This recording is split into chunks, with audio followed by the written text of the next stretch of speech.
Back in February, Democratic state senators pushed through legislation that would phase out the sale of cookware using the family of so-called forever chemicals known as PFAS, which is coveted for its non-stick effect.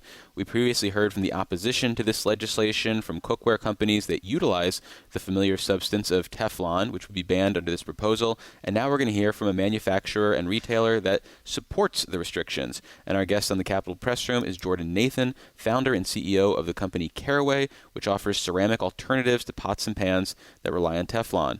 Thanks for making the time, Jordan. Appreciate you having me on.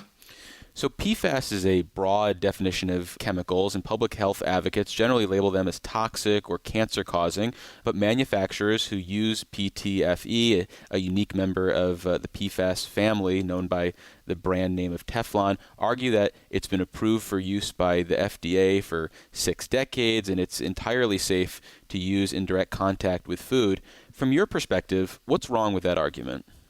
Yeah, well, I think looking at the overall category, so PFAS, also known as forever chemicals, it's a class of chemicals. There's about 14 or 15,000 of them, widely used across almost every product category you can think of. The reason that they're so widely used is they're very non-stick, they're very durable, and had been commercialized starting in kind of the 40s or 50s. So you do find them in a lot of products, and over time, as we've seen from kind of studies and environmental work, PFAS are really everywhere within, I believe, about 97-98% of humans' blood.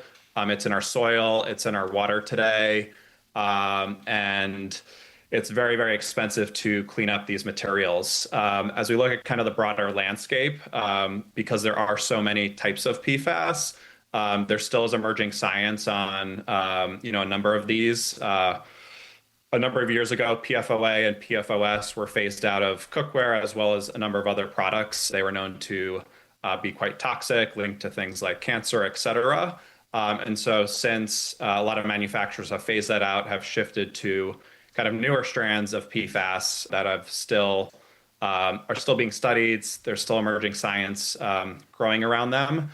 But where kind of consumers are at today is really approaching a lot of products and categories focused on moving away from forever chemicals, given the unknowns about how they may impact their health, the environment, or pet health as well.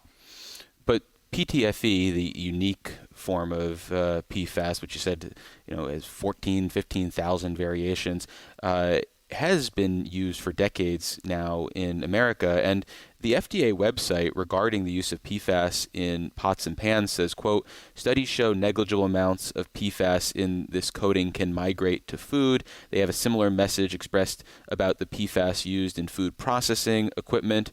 That would seem to be, if not an endorsement of these products, at least saying maybe it doesn't matter that much. I mean, how do you interpret that decision or that proclamation from food and drug regulators? Yeah, I think looking at the U.S. as a whole and regulation, we're in a country and society that I think takes an approach of innocent until proven guilty, and whether you look at organic within food or sulfates within shampoo, as we look at the consumer as a whole, consumers today want cleaner products within their home. The FDA, I think over time, as science has emerged and we've gotten more information, you could look at red dye, for example. Things are approved and, later banned. And so I think our approach at Caraway is, PTFE has been used in cookware for many decades. It initially had PFOA in it, which was phased out. I think our approach here is that PTFE, under normal cooking circumstances, might be safe, but under high heat, when it scratches, is where it really becomes questionable. And we really want to live in a society where there aren't questions in terms of what you're cooking with. And I think what's really interesting about cookware in general is there are 5 or 6 other materials within cookware that are safe. It's ceramic, stainless steel, cast iron, copper, titanium. And I think our belief is really when you have so many safe options, it really makes sense for the consumer to be using those alternatives and not taking the risk on PTFE.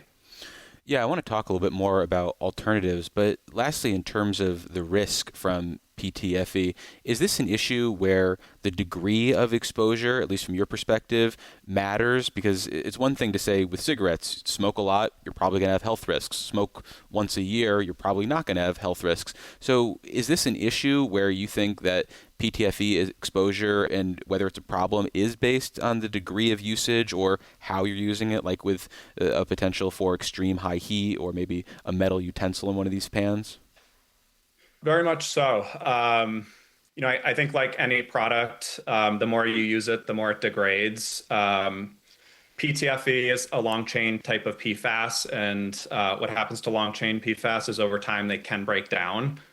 There's still a lot of research that needs to be done within the category on PTFE specifically, but the studies that are out there show that at high heats it starts breaking down when it's scratched, etc.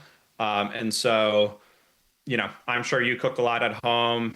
We talk with a lot of consumers who accidentally overheat their pans. It's very typical. And so when you're in a chaotic environment, you've got kids running around. That's really not a place that you want to be using a product that must be used under the right circumstances. And so, again, I think our perspective is kind of why take that risk. And I can speak from personal experience. I actually started Caraway because I accidentally overheated a PTFE pan and got Teflon poisoning.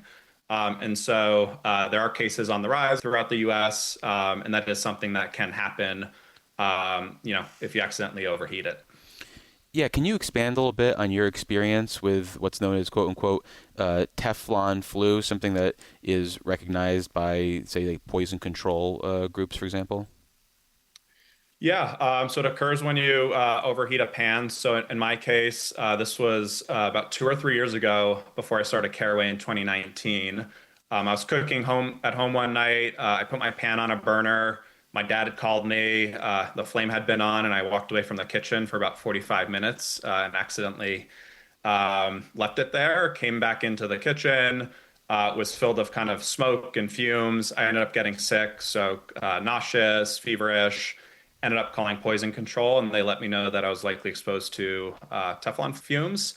And it's funny, while that's my own personal experience, that is something that we hear from customers all the time that, they accidentally leave their pan, whether it's Teflon based or ceramic, and, it is a more common occurrence than you would expect. When we think about regulations, though, should we be regulating based on the improper use of an equipment or device? For example, if I leave my gas stove on overnight, I'm probably going to die. But the manufacturer would tell me, don't do that. So we don't, ban gas stoves for that reason. So how far should regulations go when we think about the proper versus improper use of a device or pan in this case? I think our perspective, especially when it comes to PFAS, and I think just more broadly materials, I think every category is unique in its own way. Within cookware specifically, when you have 5 or 6 alternatives, to us, it really makes sense to, I think, impose regulation when alternatives are available. There are categories, for instance, where PFAS or other materials are really the only ones that can be used today, and those may make sense in those cases to keep in the market. But when alternatives are available, especially at similar price points, our belief is yes, the consumer should have a choice, but we don't really believe in a world where the choice is between toxic and non-toxic, right? We want to live in a world where there's multiple alternatives available at the same price, and that's where we really believe that regulation should come into play. Yeah, in terms of those alternatives, the Bible that I follow is America's Test Kitchen, and they give sort of a range of grades to some of the alternatives to nonstick. Some they say, "Yep, this matches it." Others not so much, and they do though have some various price points that can be well in excess of say $100, and you can obviously find nonstick pans, even good ones, for less than $100. So, how realistic are the alternatives to Teflon pans from your perspective? And here's your infomercial part of the show. Yeah. Well, I'll start with it's a fallacy that Teflon is cheaper than ceramic or stainless steel. What really drives up the cost of our product is the construction. So the thickness of the wall, are the handles stainless steel or plastic? If you go to a standard coating manufacturer, and I've actually gone and done this, PTFE and ceramic cost exactly the same to manufacture. And so it's really just a choice of which one you want to use on the product.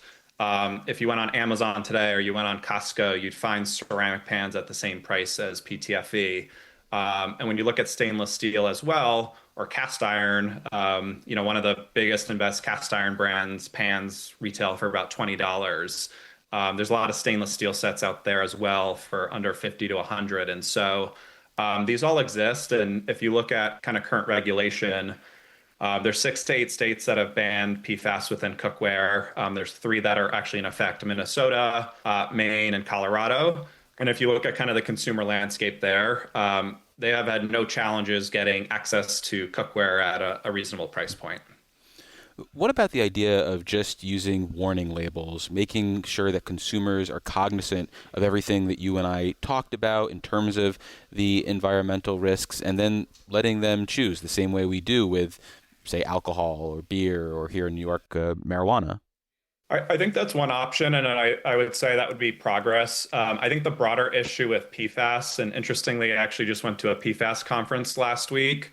PFAS are in all of our water, in our soil, in our blood. The economic challenge with PFAS is it is so expensive to clean up. I believe Minnesota put out a stat that it cost about $18 million to clean up 1 pound of PFAS. And coming out of this conference, we're in a really tricky situation in America because we've been manufacturing with this material for so long. It is going to be so expensive, in the hundreds of billions of dollars, to clean this up. And right now, a lot of that regulation is happening at a state level. It's too expensive to actually tackle. And so really your only solution to preventing the widespread growth of PFAS within our environment is to actually stop producing it. And so while warning labels, yes, can be helpful, there are a lot of downstream impacts to the environment that are so costly, and so when we look at warning label versus banning, and there are alternatives available, again, you're making the choice of manufacturing these products that have other impacts, not just to health, but to environment, that are later much more costly to the US. Although theoretically, if people were concerned about the warning labels, they would act accordingly and purchase those alternatives, and you would therefore see maybe the market respond, right? That might be true. But again, I think, yes, labels would be a nice step and progress. Again, when there's alternatives in the market and, ones at similar price points, our perspective is kind of, why take the risk and why offer those within the market? Well, unfortunately, that's all the time we have for this conversation. We've been speaking with Jordan Nathan. He's the founder and CEO of Caraway. Jordan, thank you so much for making the time. I really appreciate it. Thank you. Appreciate the time. And for more Capitol Press Room coverage, including conversations with lawmakers and advocates, check out capitolpressroom.org or wherever you download your favorite podcasts.